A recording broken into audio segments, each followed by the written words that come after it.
digital creator and writer. Her curatorial experience includes working with the artistic director at the 2020 National Cowboy Poetry Gathering in Elko, Nevada, on an exhibit at the Western Folk Life Center called African American Western Pioneers, Past and Present. As Dom Flemons' wife, manager, and creative collaborator at American Songster Productions, she is also a producer for the American Songster radio show and podcast, which airs on America's Country Station and the radio home of the Grand Ole Opry, WSM, in Nashville, Tennessee. She has also worked on several other projects, including the real-life Wild West docuseries on Curiosity Stream, and she'll be launching several new projects in 2025. Vania is passionate about building bridges in the roots music community and helping artists with special projects like this. Thank you for being here today. It's really exciting to chat with you. Oh, thank you so much, Laili. And I really appreciate all of the work that you've done to help bring this whole entire exhibit together. You've just been extraordinary to work with. So I want to, thank you as well. And thank my husband, Dom Flemons, for being here. It's sort of a surprise visit from Dom. We weren't sure if he was going to be able to make it, but I'm so glad that he could join us as well. Thank you. Glad I was able to jump off the road in time, and glad to be of support here with this wonderful talk. Yeah, and thanks so much to the audience for joining the Zoom call. I hope that folks send some great questions down, and then feel free to connect with us more afterwards. Yeah. Well, I've read your bio much more closely, so I know that you have a personal interest in genealogy and family history and legacy. Is that what really sparked your interest in Black cowboy culture and country music? Absolutely. It was really a combination of my family history and then also the work that Dom has done with his solo career as well. Just to give folks a little bit of a background, I was born in the Los Angeles area, specifically in San Pedro, and I grew up in Guam and San Diego, and then I moved to Chicago. And so my family, they are a very big military family. And so I was constantly traveling, but a lot of my roots come from the South and Mississippi and Texas and Virginia and parts of Maryland as well. So I grew up with my great grandparents and on both sides of my family. And so when I was living in San Diego, my great grandmother, Grandma Pearl, she would take us to our family farm in Texas near Waco. And I just remember growing up around just cowboys and farmers, and that was just like what I knew. So when I met Dom, this was right after he left the Carolina Chocolate Drops, maybe like a year and a half later. He basically told us on our first date, like, oh yeah, I'm interested in doing something around Black cowboys because my family's from Arizona. And I'm like, wait a second. I have this part of my, family history too. So I just thought it was so cool that he was interested in Black cowboys and the history and connecting it to his family and his genealogy, that it became sort of a quest for me as well. And then we just both jumped in on it and got really excited about the research and our own family story and how it all comes together. Yeah. Thank you. So much of the exhibit really comes from your personal experience and your connections and travels. Can you share a little bit about how you began really putting those pieces of memorabilia together into a collection? Absolutely. So when I first met Dom, he was already in the process of preserving a lot of the items that he had collected from his years touring before he met me. And when I was actually in politics prior to meeting Dom, I was doing the same. So we both had our own interest in collecting and preserving and doing a lot of research. And even within my own family history, my grandmother, she's in Chicago and she has tons of items related to Black cowboys and Black folk art, and she is just an amazing collector and really inspired me to do it on my own. So when Dom and I started researching and digging into the subject back in, would you say like 2016, that sort of time around frame? there. We were just on the road traveling a bunch, going from, at the time we were in Hillsborough, North Carolina, just beelining all around the country in our van and just picking up anything that we could find that was connected to Black cowboys. And we found a lot of stuff. And so what you see on display in the library is just a little tiny fraction of a lot of stuff that we've collected. And we were very particular in what we wanted to put on display because there is a part of our collection that's currently at Vanderbilt University and also at the University of North Carolina, Chapel Hill. So we have a bigger collection that is currently archived at different universities and on display at different museums. But for the library, we were like, okay, we're going to really make it really beautiful and bring in a lot of books and other types of photographs. So, but we can dig a little deeper into that as well.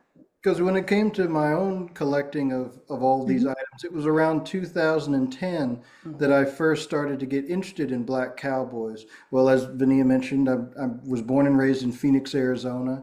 And so I was more aware of the Black culture that is current within Arizona, which is connected with cowboys, of course, but the idea of Black cowboys as sort of a phenomenon, or sort of thinking about that as sort of a cultural construct that is unique to the African American story, that wasn't something that I was consciously thinking about.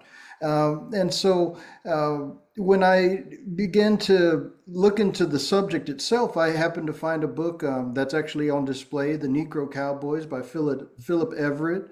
And it mentioned that 1 in 4 cowboys who helped settle the West were African American cowboys. That got me thinking about the idea. And of course, most people, when they hear that, they think it's very unique. And so for me, I just decided to first consider, why hadn't I heard about this? Being from the Southwest, I thought I would have known more about this myself. But then I started to look and search for any information I could find on the subject. And so I then looked to see, are there any other books on Black cowboys? And over time, I found that there were quite a few different books that were around. And this is, when you see the exhibit, there are books for adults that are research and history books, but then there are a lot of children's books. There are movies, because all of a sudden, as I went in, I started thinking to myself, like, I remember seeing the movie Posse from Mario Van Peebles, which was a Black Cowboys movie that are 80s babies and folks that grew up in the 90s. So I started to think about it like, well, what does this Black Cowboys idea mean? And how many different ways have people approached this subject? And so it became a re-education in a lot of times a history that was there, but without my lens being switched to be conscious of what I was looking at. All of a sudden, I found myself just swimming in books. Well, that's true. And honestly, a lot of times when you're bringing information that's sort of been hidden or overlooked to the surface, then you start to see like it pop up everywhere. And that's the one thing that Dom and I really noticed. Once we really connected over our family's story, and then started off with just smaller amounts of research on the internet, going into libraries, we realized like, wow, every time we would go to a museum, there would be items about Black cowboys.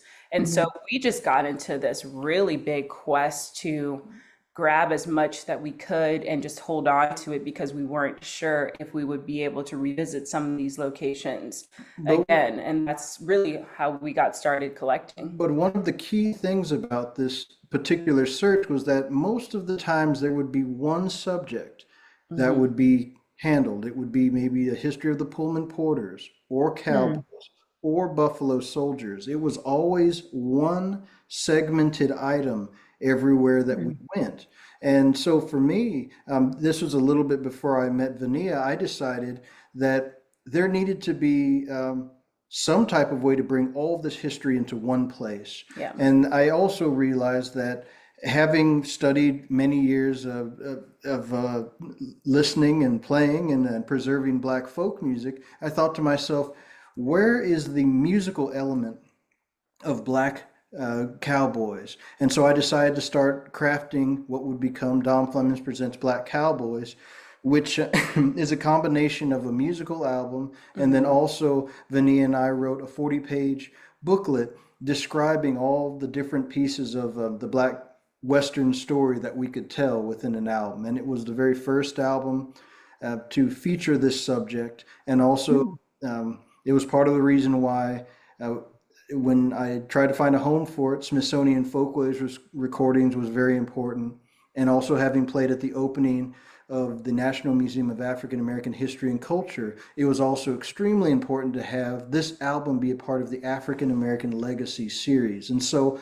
it was a very conscious effort to bring this sort of obscure subject that was sort of on the fringes in a way into the mainstream of Black culture. And of course, since 2018, we've seen quite an explosion of Black cowboys in all of its different forms. And so that was something that that was a part of this collection process. And then we've been able to produce some work, but there's still so much that that we've even learned since we did the album. And then, of course, in this new exhibit, we've been able to present even more.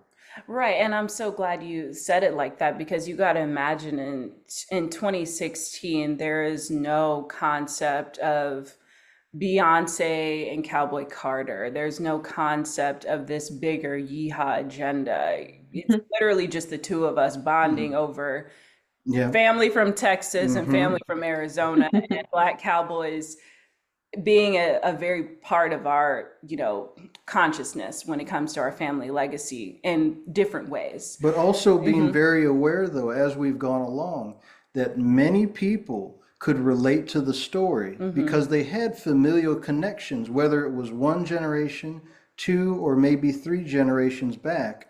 Everyone seemed to have some connection to Black cowboys, not only in the Black community, but in the general community. Because when Vania worked with the National Cowboy Poetry Gathering, or when I did as well, there were white cowboys who mentioned that they worked with Black cowboys as well, or they had studied and they had learned history about Black cowboys. So there was quite a variety of places where there was source material, and there were people remembering all these different aspects of this very wide-ranging story that, of course, we're talking about Black cowboys, but this is a much larger phenomenon of African Americans moving west. I was just about to say that. It's really about the westward, it's like the Westward the Bound. Westward Bound. It's how you have people leaving and going out west to create a new life, and they're doing this over generations. It's not even just one time period. We even see it happening now. And I feel like that was a very important part of the exhibit, was not just to showcase only Black cowboys, which kind of really brought us into the collecting side, but to show the Black westward migration and what that looks like, and all the faces and people and spaces and the diversity of it and the range of it, to really bring an emphasis on the migration aspect of the culture and how people got to California, which is, where I was born and raised. And that's a huge part of my identity, is being from California. And I thought that was just very important for this specific exhibit, but to just kind of pivot over to the countryside, because it's also, right, we're talking country music history and cowboy lore. I got into country music truthfully and honestly through Dom. And I say that because prior to that, I definitely did not know a lot about Black country music or country music in general. So I was exposed through Dom and through the records that he collected. And so Dom has thousands of records, and so we're always, you'll find us in a record store somewhere. They're back there. Half of them are right there. But you got to imagine when Dom's like, oh, I want to put together a Black Cowboys album. He's not just saying we got to research. He's saying, and now we have to listen to all of the country music albums, because Black cowboys is also associated with country and Western music. And so from 2016 all the way up until yesterday, basically, we've been listening to country music nonstop. And so, that's also why from a curatorial perspective, the exhibit couldn't just be Westward Bound. It also had to include cowboy lore and then country music history, because it really is all connected. And in our research, we found all of the dots that connected to each other. So we just wanted to be very transparent about how that looks when you see it visually on display.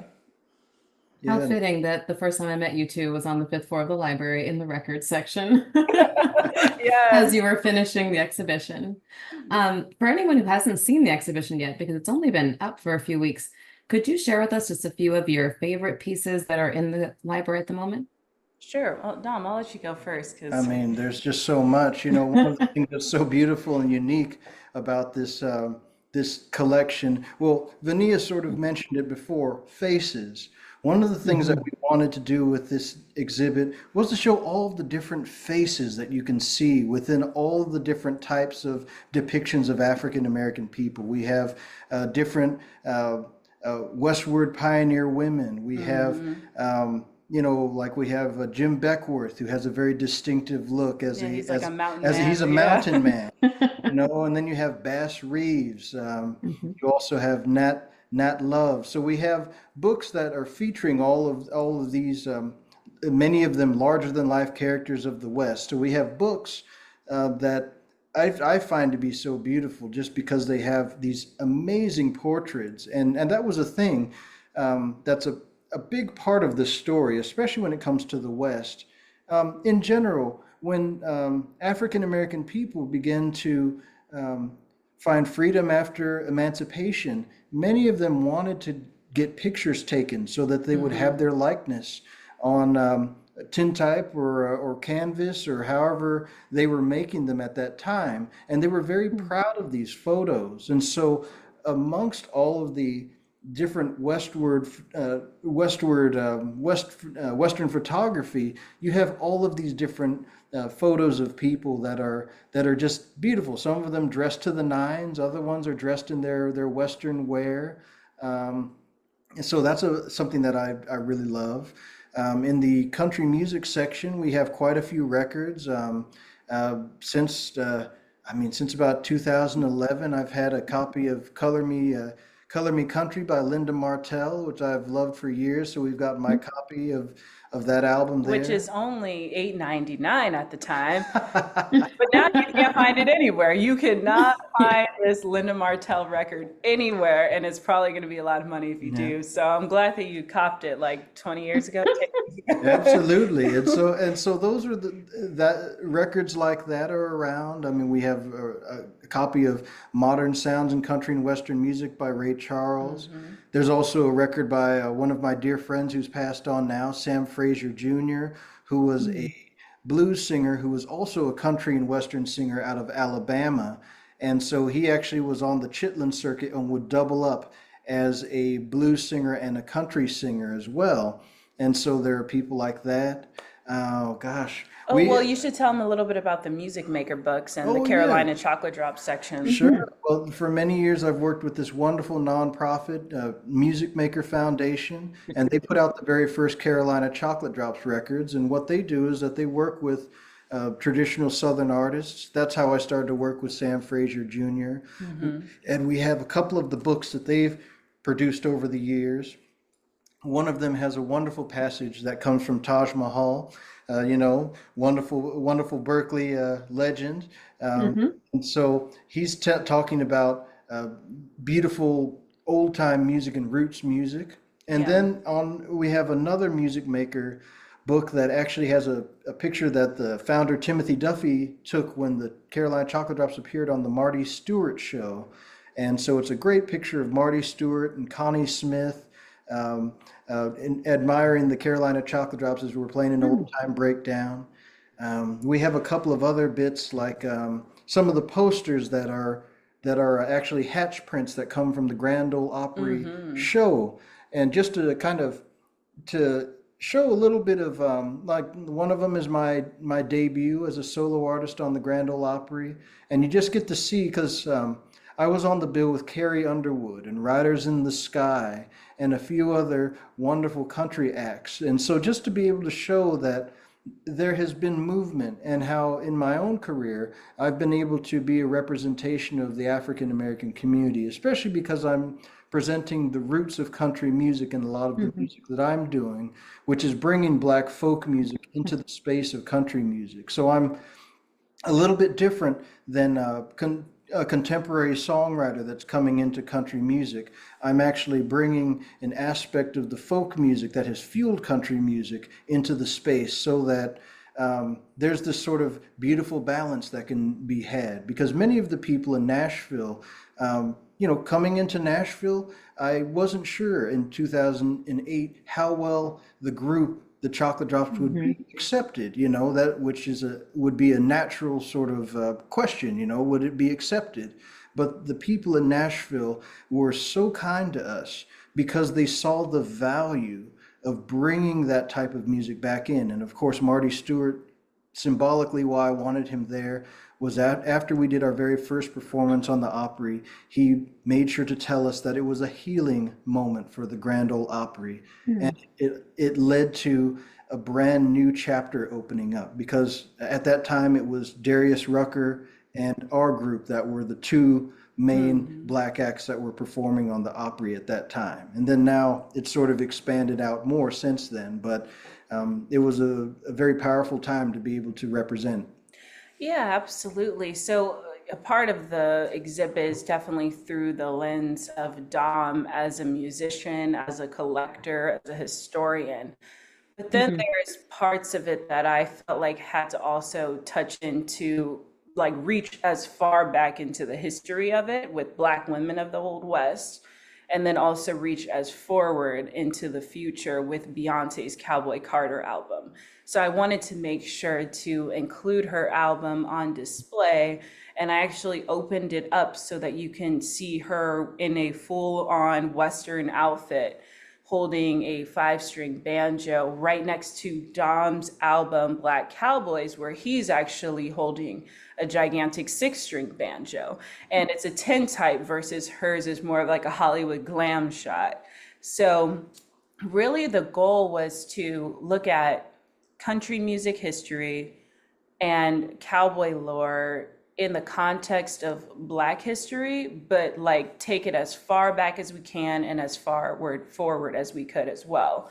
And so within that, there was a lot of different range and places and people that we wanted to connect with. So I reached out to a good friend of mine, Rory Doyle, who's based out of Mississippi, and he actually worked with me on the exhibit over at the National Cowboy Poetry Gathering.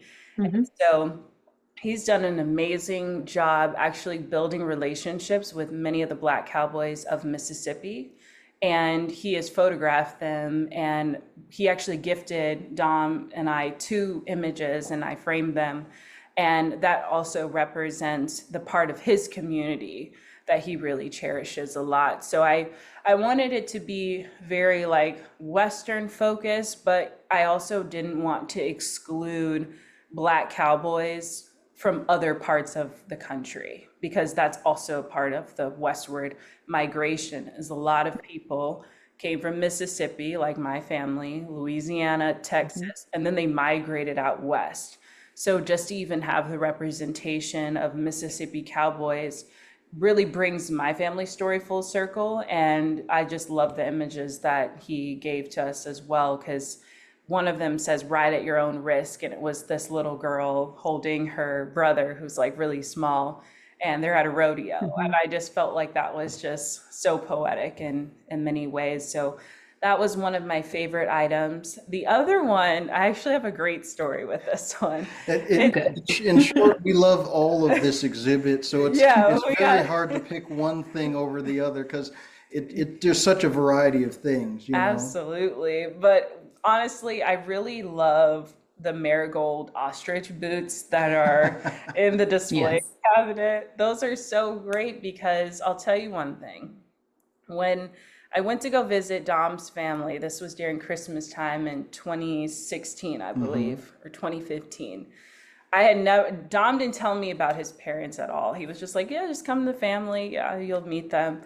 And I saw Dom's dad. He walked down the stairs and he had those boots on, the ones that you see in the exhibit. Mm-hmm. He had a gigantic bolo tie, a huge Western belt. And in my mind, I was like, Dom's dad is literally a black cowboy. Like, this is so classic.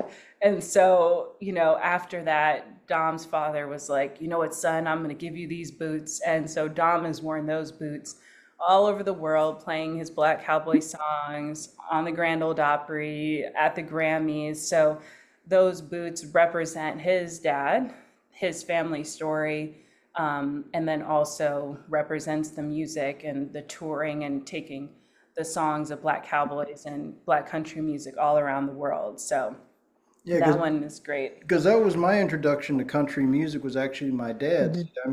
My dad's African American and my mom is Mexican American.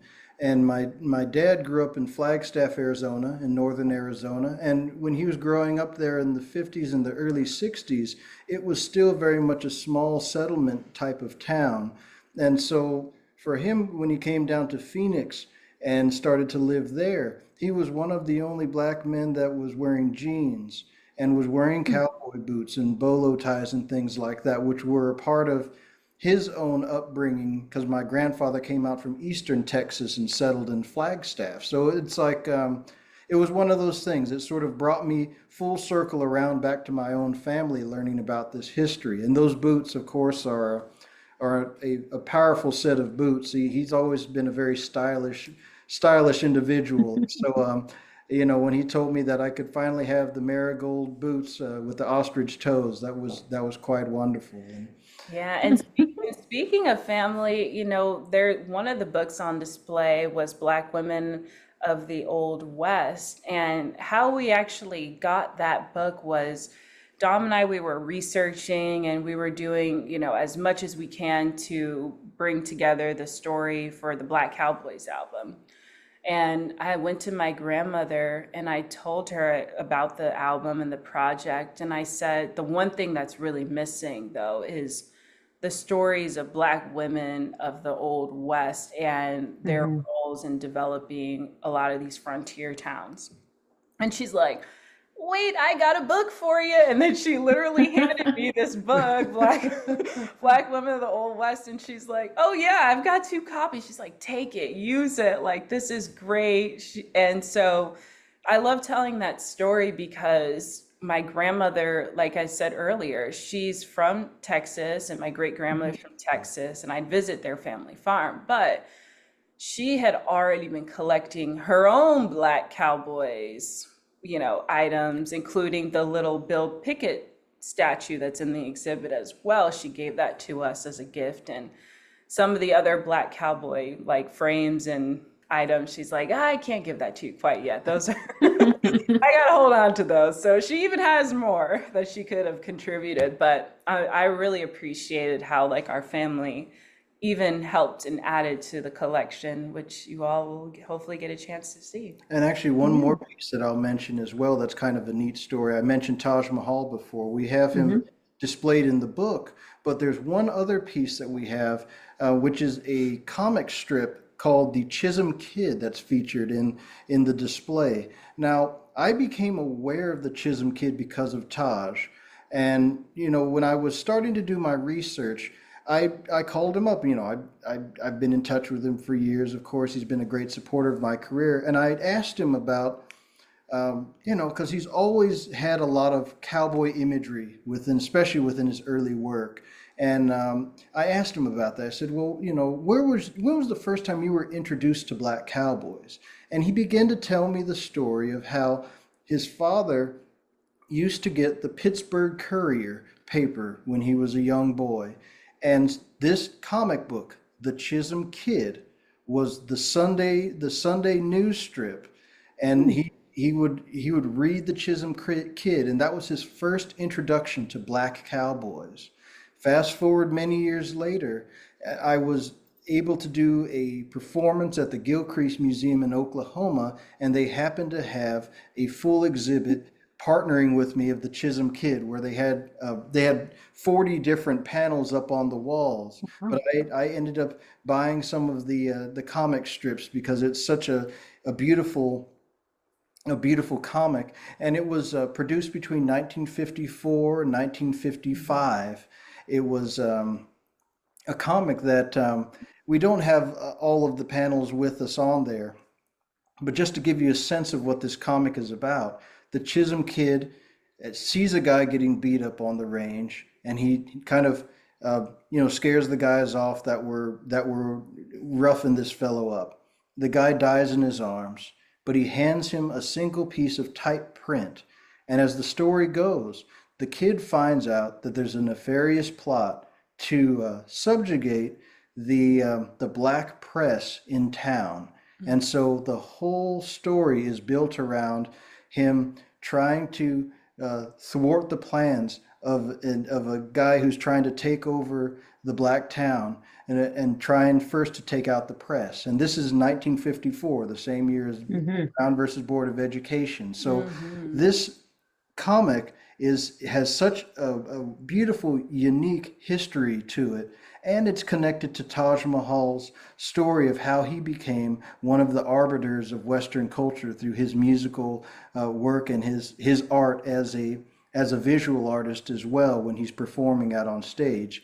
It's those are some of the things that we wanted to put into the mix on this exhibit, and again, it's so hard to pick one over the other, you know. Absolutely. The exhibit does such a wonderful job of really pulling together the past and the present and highlighting the contributions of women. It's a wonderful mix of books, records, the graphic novels, photography, memorabilia, and it really demonstrates the breadth of African American contributions to country music and cowboy culture. And Vania, I'm wondering, as a curator, is there a specific time period or subgenre, a group of artists, or specific projects that you really want to make sure people know about that may have been overlooked in history or in pop culture? Oh, sure, absolutely. Well, I'll bring it up in this way. On the fifth floor, I decided to create a wall exhibit Hmm. that really showcases some of the different time periods that I think are very important. And one of those time periods is when you look at some of the Western photographs, a lot of them are in tintypes. Hmm. And I felt like the tintype old Western part of the history is just so fascinating, but I do feel like it kind of gets often overlooked by a lot of the pop culture representations Hmm. of Black cowboys or cowboy culture in general. So when I curated the exhibit, I really wanted to make sure that people saw the Old West in the forms of tintypes, but reimagining them with our tintypes. And so Dom and I, we actually worked with photographer Timothy Duffy, who's also the founder of Music Maker. And we took these amazing tintypes. Dom took like over 100. I took about 50. And our goal, and this is way before anyone was even interested in an exhibit, we just did this because we wanted to with no agenda. We wanted to take photos of ourselves that looked like we were part of the Old West. We wanted to time travel into the past so that if you saw a tintype of me, you were like, wow, this is definitely someone from, you know, 200, 100 years ago. And the representation of cowboys often are depicted in tintype photographs. So being able to reach back into the past and recreate those tintypes and make them look very timeless was extremely important for me and Dom to do. And then also, so that's part of the fifth floor Hmm. is, a tintype of myself, a tintype of Dom with some quotes that really talk about the Black Western experience. And then I also included some of the historical images too. And I encourage Hmm. folks to go into their libraries, go into different museums and really take some time to really meditate on those old images. I mean, look at their Hmm. faces, look at their body language. It's just all of those images represent a time period that we were not a part of, but to be able to really admire them and see, you know, everything within the context of those images, I just think is so important. So there's the recreation of tintypes, the historical photos, and then also one of the aspects of the fifth floor wall display that I'm really proud to have included was the From Where I Stand box set, the Black Experience in Country Music, that was given to us by our friends of the Country Music Hall of Fame. And I felt like it was very important to include this box set and just a few of the images representing each era of Black country music, because it bridges that gap between Black Western culture and country music culture. And you can see the parallel evolution of how it's all connected. So I would definitely encourage folks, go visit the fifth floor, take some time, read the quotes, look at the images, and then, you know, a huge part of the exhibit was not just admiring the items and the objects, but I opened up the books because I wanted people to literally read them. You know, I wanted people to take a chance to read about, you know, Charlie Willis, who was a cowboy who sang Goodbye Old Paint. That's on display. All of the Chisholm kids, like Dom was saying, those you can read. The goal for me as a curator was to get people reading. And that was my number one priority. So, you know, that was really the motivation, was the books, the stories, the history, and bringing it all together so that people can really take some time to read it versus just seeing the visuals of it being transformed in pop culture by everyone else. Yeah, because even though it's an underrepresented history, if you really grab everything that's available, there's still a lot to work with. So even just to put that together, that was most of this whole exhibit is just showing how much there is. You know, even on I guess on the two bigger glass displays, we just have a pile of books that are just a bunch of different books that are talking about different aspects of the history, like William Loren Katz, who wrote The Black Women of the Old West. One of his other books is called Black Indians, which talks about African American and Native American traditions and how they have been represented over the decades. And then we even have one about a fellow, it's just called Black Cowboy, but it's about a fellow named George McJunkin, who was a cowboy out in New Mexico, who he was out on the range after a big washout, and he was a fellow who he actually herded bison.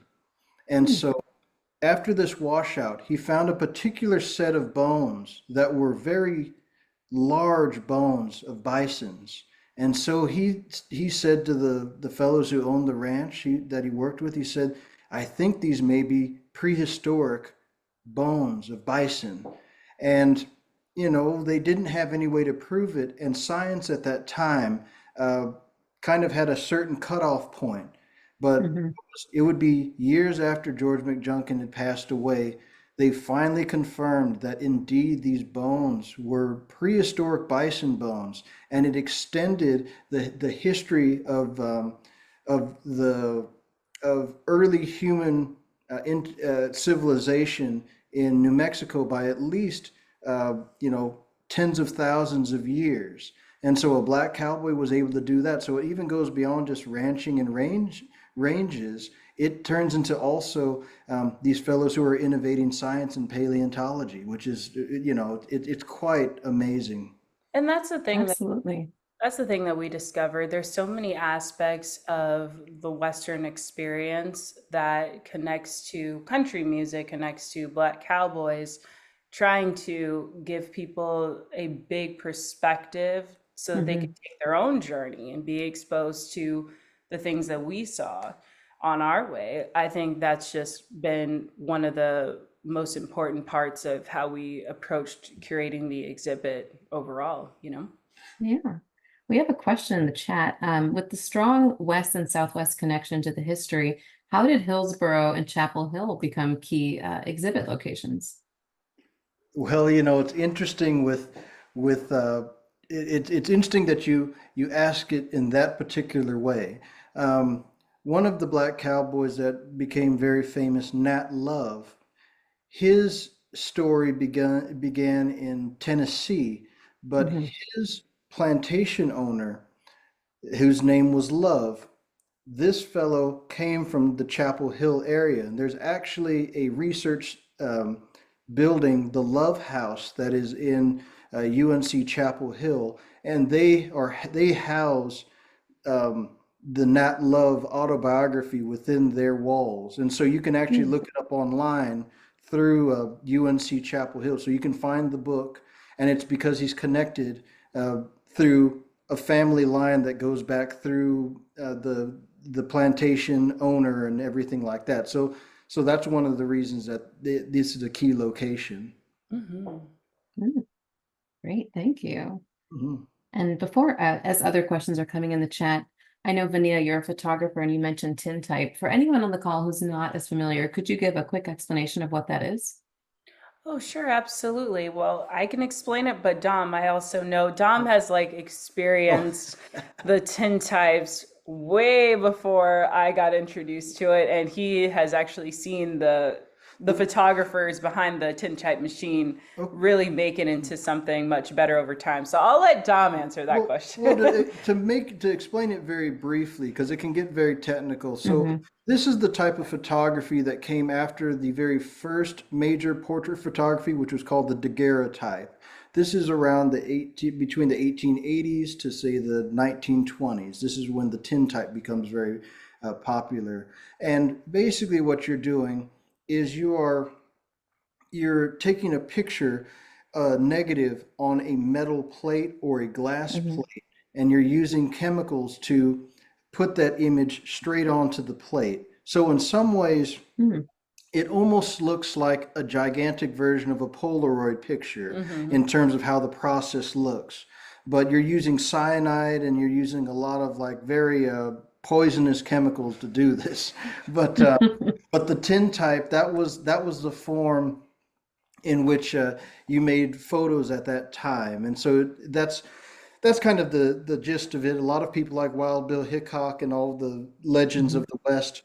That was the type of photo that they were making at that time. Wow. Thank you. Hmm. Hmm. Let's see. We have another question.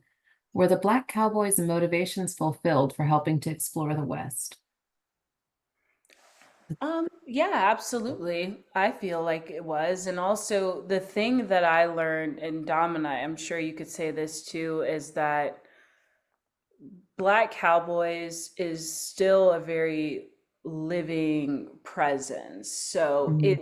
it wasn't just a time period where Black Cowboys migrated out west, built up the towns, built up the communities, and then they didn't really have a community. What we realized, and this was one of the challenges, was actually connecting with all these Black Cowboy organizations because there are so Mhm. many of them. And they have all their own missions, and they're constantly trying to preserve their own family legacies and their family traditions. And you find them everywhere. I mean, it's not even exclusively to the West, it's Black Cowboys of Chicago, Black Cowboys of Mississippi, New York, everywhere. And part of what we've tried to do is make it about the West because I think when you think of the West, you know, the iconic image is a cowboy. But what we're realizing is it goes beyond just Western history, it's American culture. And within that, Black cowboys have contributed beyond just building the West and beyond just being part of the Western migration. And even one of the most powerful stories was about the contributions of Black women too. You know, a lot of them worked on the range, many of them built the towns, a lot of them were the cooks, and they were part of the development of schools and buildings and banks. And there's all these communities, and a lot of them did thrive and they were very successful. But the challenge now is looking beyond just the Black history of the Mhm. West. It's saying these organizations are here now, like the Oakland Black Cowboys Association, connecting with them. That's been the new phase for us. Is we've done all this research. We have all these items in our collection. We have exhibits going. Dom has his album. We're spreading the word. But now we're like, let's meet the Black Cowboys. Let's hang out with them. Let's build relationships with them.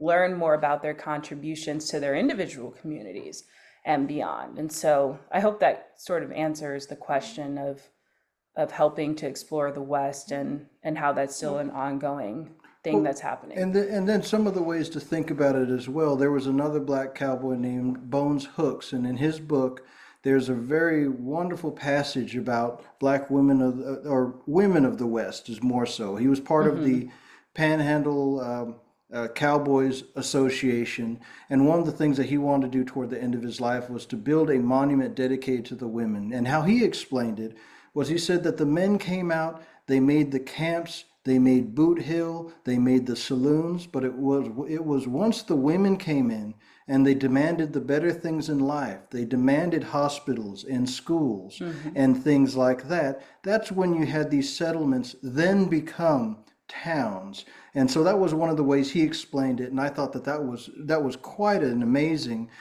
testimony that he gave to the function of life when it comes to how you have to build a city. And then I guess one other way to think about it, if you want to think on very simple terms with the Black Cowboys having their motivations fulfilled, you have to imagine this is a generation coming out of slavery, and this is the first time that people are having independent wages of their own. And that's where you have to think of the motivations being fulfilled, because these different people that were part of a lot of different communities were for the first time having their own money that they could keep for themselves. And that was why they were able to build their own communities and schools, is because they were able to have an independent life that they could build for themselves. So in that way, this is a big part of what this story is about, is what happened after emancipation, and then where did people go with that? And that's a big part of the Western story. Even Vania was reading Sojourner Truth's autobiography, and even at the end of that book, with everything we may know for folks that know Sojourner Truth, she actually has a full appeal to go out west so that you can build a new life for yourself out west. So there's a part of that's this notion of people wanting to build a new life. Yeah, and the other thing too is there's a lot of success stories. I mean, you read some of the stories of Black women who left their towns in the South, or they came over as mail order brides, and you do see that they are able to achieve their own version of success that's relevant for the time period that they live in. And I just think that's also very important to mention. There's a lot of very wealthy Black women who became proprietors, who became millionaires out west. So it goes beyond just, were they able to just survive out west? Because that was also a huge part of it, was survival.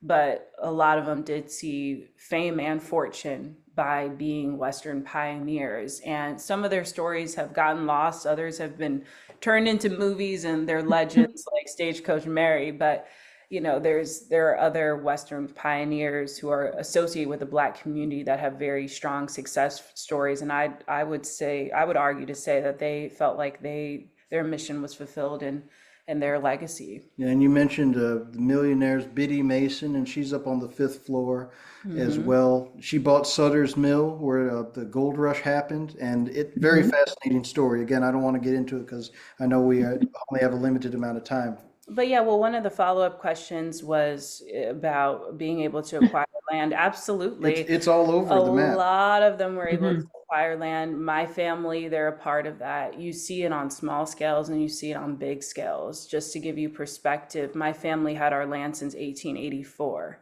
And I have the picture of it in that time period with a handwritten note written by my great-grandmother that explains how we got the land in Texas.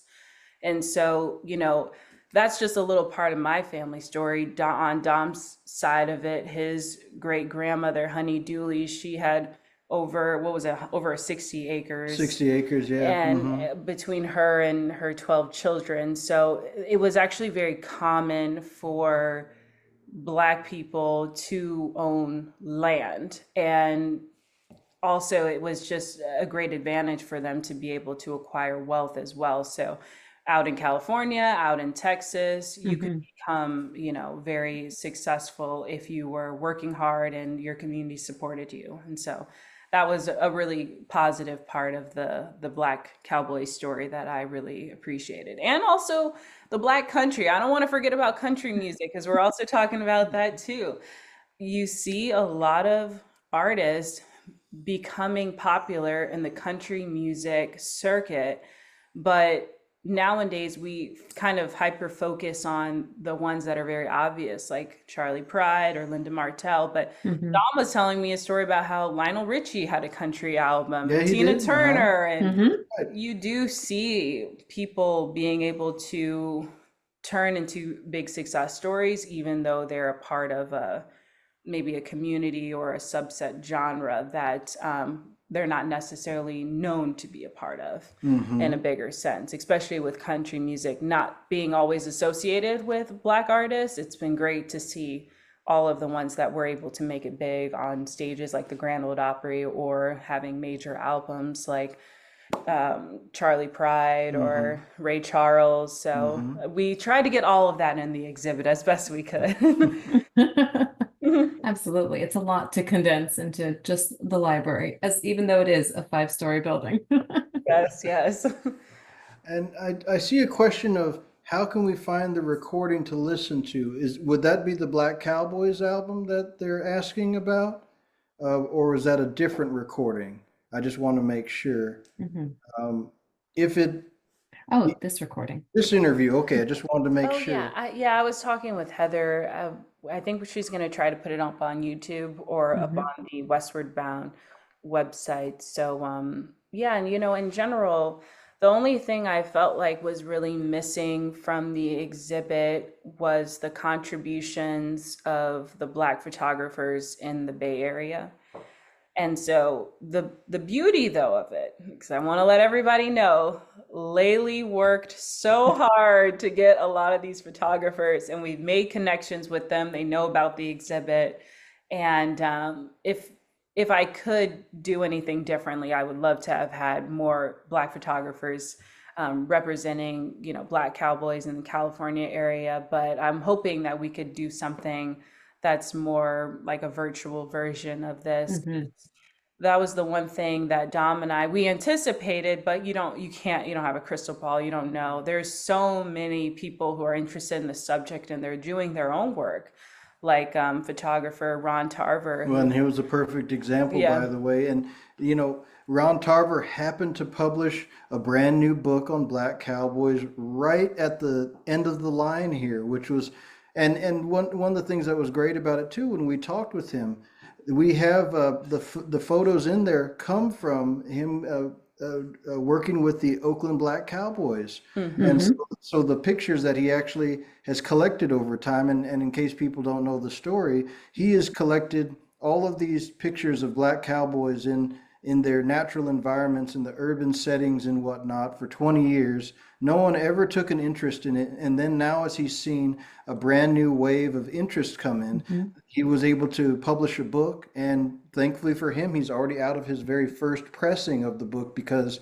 the interest is so great. So he'll be on, I believe, another talk that we're going to be doing soon. I'll be chatting with him, but that's the thing about this particular subject. It's so widespread that there's even more projects and more information that's coming out all of the time. Yeah, and just I know we got a couple of minutes just to bring it full circle to the DeFord Bailey Festival that's going to be happening in December. I think it's really important to look at DeFord as not just a pioneer of country music, but just really being able to bring together the newer generation of Black country artists with his legacy, and him turning 125 years, heavenly years. I think it's just going to be really beautiful to see all of the different artists who are in Dom's roots music community come together to celebrate DeFord, but then also to broaden it outside of just Black country music and really see it as being Western music and roots music, and having a bigger celebration within the context of DFord.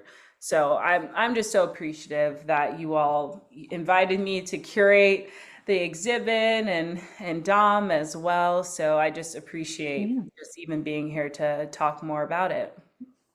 Absolutely, and thank you for bringing us full circle and mentioning the DeFord Bailey Festival. And I do want to say that at the Freight and Salvage, we have photography being installed this week and next week by two local Black photographers who covered the 50th anniversary of the Black Cowboys Parade and Festival, and also a few other members of the local Oakland Black Cowboys based throughout the East Bay, both in Oakland as well as Hayward. So that art is going up this week and next week by Brandon Parker and Najee Tobin. So I am excited. We did get a couple of local photographers involved as well. Oh, wonderful. Perfect.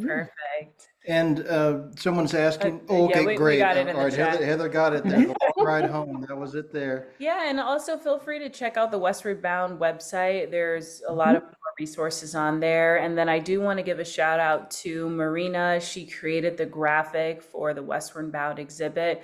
And that one features a little bit of AI. So there's an AI version of Black Cowboys to bring it all the way into the future. So we got Black Cowboys in tintypes and AI, and just a combination of different really cool graphic designs. So I just wanted to give her a quick shout out. Great. All right. One more comment. Najee Tobin's work is is installed at the Freight and Salvage lobby right now. So that's a great point. Yes, thank you for mentioning that. So we're at time. We're at 3 o'clock. Thank you so much for your time, Dom, Vania, and Laili.